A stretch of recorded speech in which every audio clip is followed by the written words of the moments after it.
Shabbat Shalom. Shabbat Shalom. Hi, I'm Sarah Sokolic, one of Lab Shul's co-founders and our executive director. Thanks for everyone who came because of the email I sent yesterday. It really meant a lot to me. Dina, thanks for making the trip. Saul, you totally went rogue. Thank you, all of you. Thank you for being here.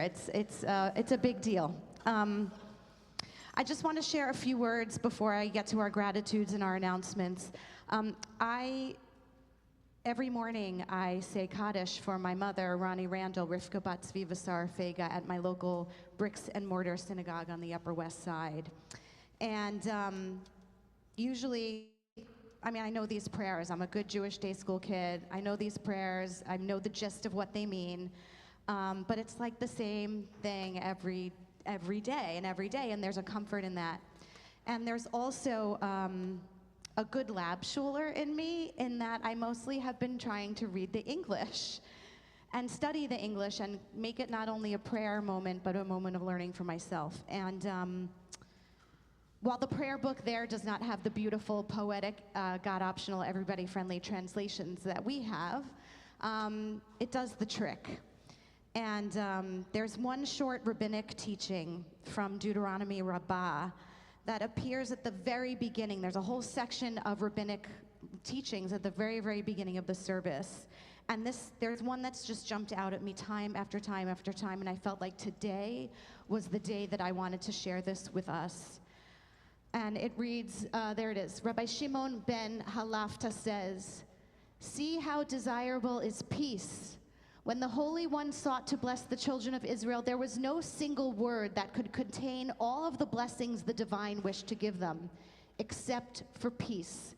As it is written, may the divine grant strength and bless the people with peace." And that blew my mind, because there is so much in our anthologies of liturgy and prayer and learnings and teachings. And I was like, oh, that's like the whole thing. Peace is the vessel that holds all the blessings, and without peace, we have nothing.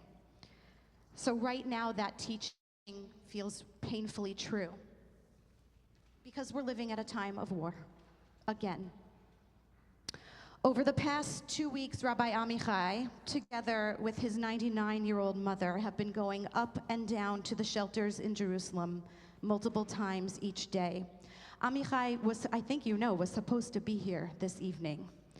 He was not able to get back. He tried so many different ways, and the airways just would not let him. And I spoke with him yesterday, and we emailed this morning, and they are okay, and they are holding up, and they are remaining strong.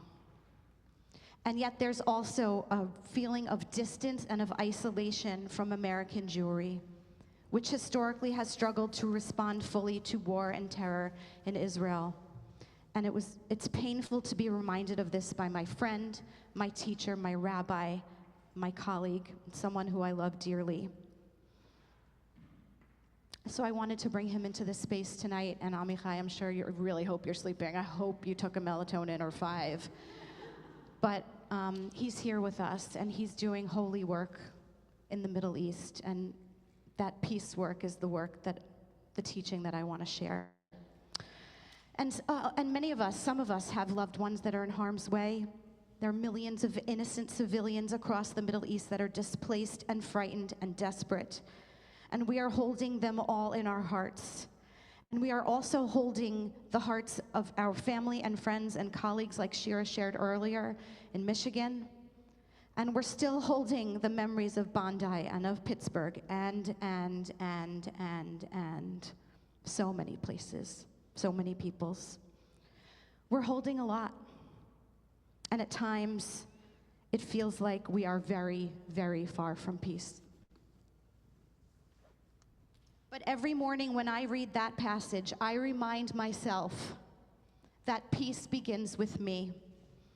And if each one of us can find even one moment of inner peace, a breath, a humming, a singing, a meditation, whatever you got in that toolbox, then that energy can inform how we move through our day and how we show up with others, how we speak, how we listen, And I always imagine in that moment of the ripples of that inner peace rippling out.